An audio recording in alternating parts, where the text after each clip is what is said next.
Hello YouTube. Today I'm gonna talk about a Bark River Bravo 1.2 knife. Just a bit of an intro here. My use for this knife, what I bought it for is general camping use and bushcraft wood processing use. Obviously this will make a very good survival knife. What I'm not gonna talk about is going to the story behind the Bravo series. You can read that. There's a lot of stories about that, and the Bravo River controversies. I won't be talking about that because I don't really care about it. If you think you have a really high moral compass or whatever it is, that's your prerogative. For me, I just worry about this is a quality knife or not. So that being said, we're gonna go into the specs. Overall, it's about a 10-inch knife, 9.875 inches long, 5-inch blade, weighs pretty hefty because of the thickness there. It weighs 8.6 ounces and the thickness is about 0.217 inches. So very stout knife. What I love about this knife is the handle design. Really nice handle. Really visually appealing, nice contours, just feels really excellent, comfortable in the hand, and it's completely ambidextrous because it's the same on both sides. Also love the blade shape, slight drop point, love it. Convex grind, I think this is the best grind for wood processing because the combination of having a thick blade with convex grind, it really splits the wood really well. When I tested the convex grind against a flat grind knife, see for example the also very excellent ESE6, which is a 6-inch blade. The convex grind wins by like no contest. One, I think as the knife is going through the wood, there's less contact area when you have a convex grind, whereas if it's a V shape, you kind of just wedge into the wood and you have full contact on both sides of the knife. Whereas if you have a convex grind, it's always going to be at a tangent. The wood is straight, but your blade is curved, so there's only a very small portion of the blade touching the wood at any given time. So that makes batoning that much easier with a convex grind. I also love the 3V steel, which I already talked about a bit more. It's a very tough steel, but has the edge retention that's close to a S30V. Awesome. And just the general aesthetics. It's a very good looking knife.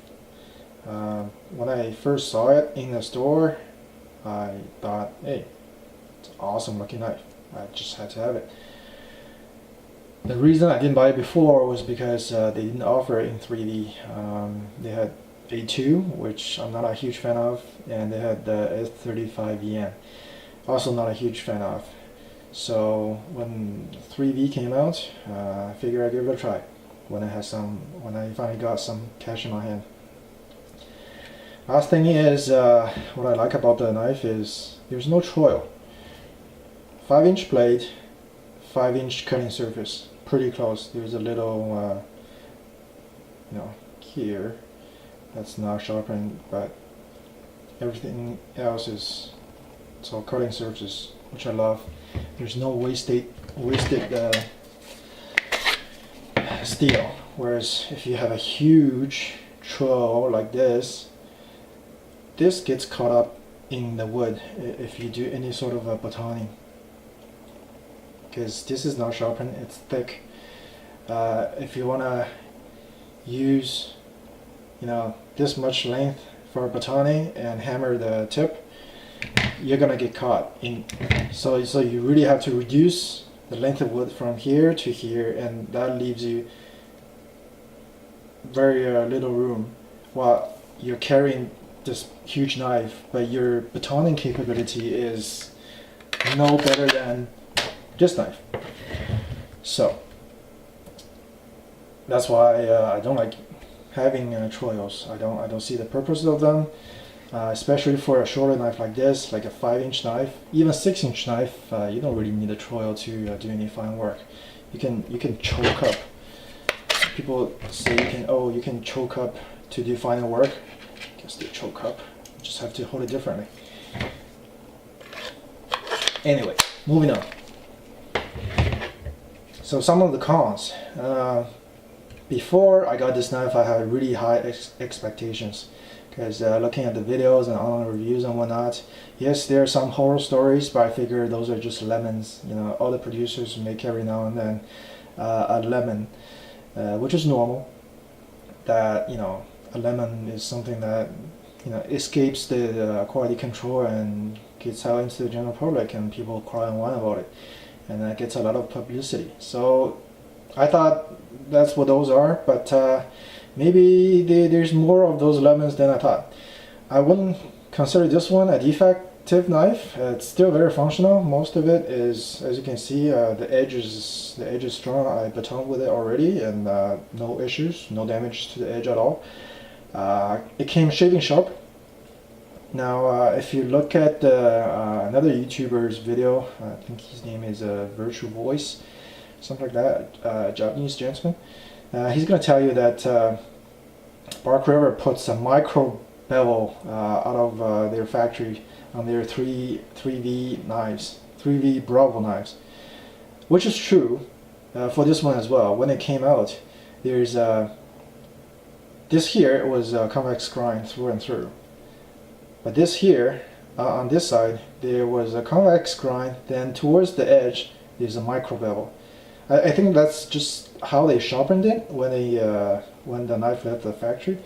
Not a huge issue for me. I did you know, touch up the knife myself, so both edges are full convex grind right now, straight to the edge.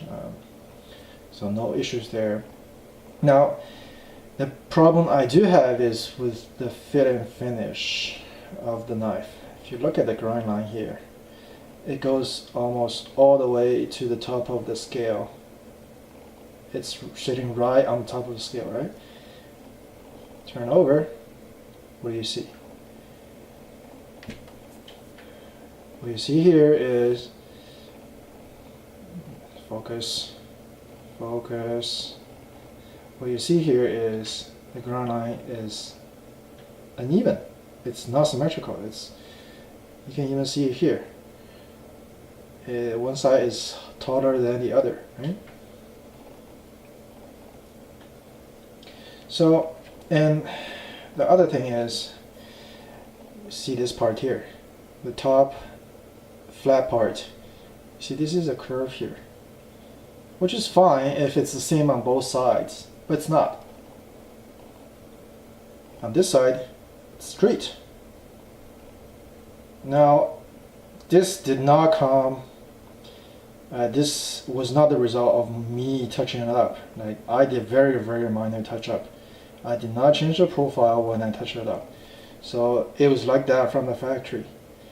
When I touched it up, it made it more pronounced because it made the shiny line alongside of this high ridge here, as well as here. So it made it even more obvious. So there are some blemishes every you know, in little details. And on the spine, for a survival knife, or a knife that proclaims to be able to use it as a survival knife, they rounded off the edge. So fire steels and whatnot doesn't function really well. And it's kind of weird because, you know, on their sheath that came with the knife, they give you a loop for the fire steel. But they give you a rounded off spine. So what's the point of that? It doesn't do fire steels, doesn't produce any sparks too well. It still works, but just barely. Not nearly as well as, say, a Falkneven, for example. 90-degree spine, really sharp, really aggressive, throws a lot of spark. And yeah, there's issue with the grind line here too. It's not really even on the two sides. Like this side is again higher than this side. So it seems to be a pretty common problem with through across the different knife manufacturers. But again, I was having a higher expectation for Bark River because they're supposedly handmade, and I know they are, but I guess this is one of the fallacies of being having a handmade knife while still keeping the price point at about $200 some. So handmade does not always translate into high quality. That's my point there. The sheath, they did update the sheath from what I understand. Before they used a Bravo 1 sheath, which were cut into the stitching because it was too short. Now they have a fatter end. You can still see some metal showing, but you can still close the strap, so it's not a huge issue. Overall, pretty good sheath, but first chance I get, I'll probably switch it out for a Kydex one, just because of water retention issues and whatnot, because 3V is not a stainless steel, so I want to avoid having the knife rust on me. And the leather is a heavier material compared to Kydex anyway, so the lighter the better. So I already mentioned that the handmade knife at this price point, there will be, shortcuts taken. I need to reword that. Not necessarily shortcuts, but they just won't be able to allow their staff to spend as much time as necessary to, make everything just perfect. It's not going to be perfect. It is a production knife. But a production knife can be made pretty perfect as well if it's made by machine instead of hand. So for a production knife, I actually prefer a mostly machine made, maybe hand finished knife. A product like this. This is a Hogue knife, 7 inches. Look at the fit and finish on this one. Look at the grind on both sides. Turn over. Look at the grind line. Smooth. Perfection. Simply perfection. You look at the straightness here of the grind line. And you look at the fall switch on top. Just smooth and without defect. And the edge is mirror polished. This is to me, this is machining at its best. They're simply like, I don't necessarily like the design of the pommel, but that's the design thing. It's not a manufacturing thing. Like the finished product, there's just simply no comparison. I'm gonna remove this so that I can focus on this. There's simply no comparison. This is an excellent finished knife. And it fits really well in the hand as well. The scale is also machine made, 3D CNC machined. Just flawless, absolutely flawless. There is still a half choil here, but still, it takes a lot less real estate than say a full choil. And this is just perfection. If this was made in 3V, I would be really, really, really happy. But too bad they only do it in A2. It's really too bad. Anyway, going back to the Bark River.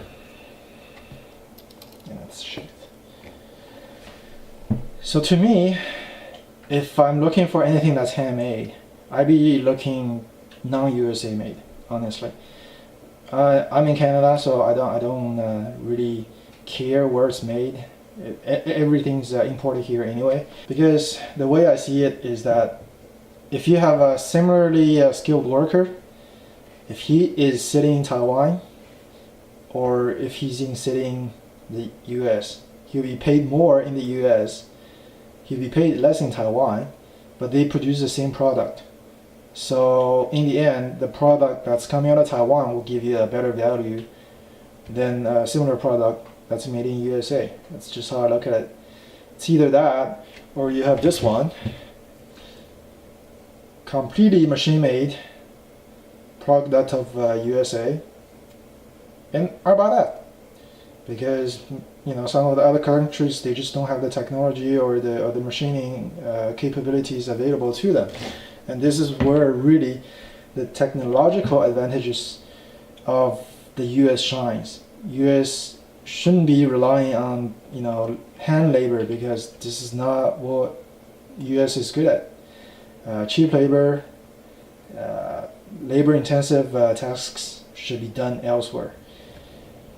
A handmade knife in the US should cost a lot more than this. For production knife, handmade, I guess this is the level of quality that I should be expecting. Less than perfection. So to finish up, I will be abusing the crap out of this knife. I mean, with a thick spine, it's just begging for some abuse. But I probably won't buy another knife from Bulk River unless I know they have changed their either production processes or there's evidence of their quality control improving. Otherwise, I think this level of finish, I'd rather go buy something that's mostly manufactured by CNC machine or handmade overseas for a production knife, not a custom. Custom is completely different game. I don't have any custom knives, so not really gonna go into that. Oh, one last point with regards to steel. It's not a stainless steel, as I said before. It does. It will have some discoloration as you grind, touch it up, or process game and baton, get tree sap on it. But that's natural. It won't rust on you, so long as you somewhat take care of it. Like it's still very rust resistant. It's just not stainless. So that's all for today. Thanks. Bye.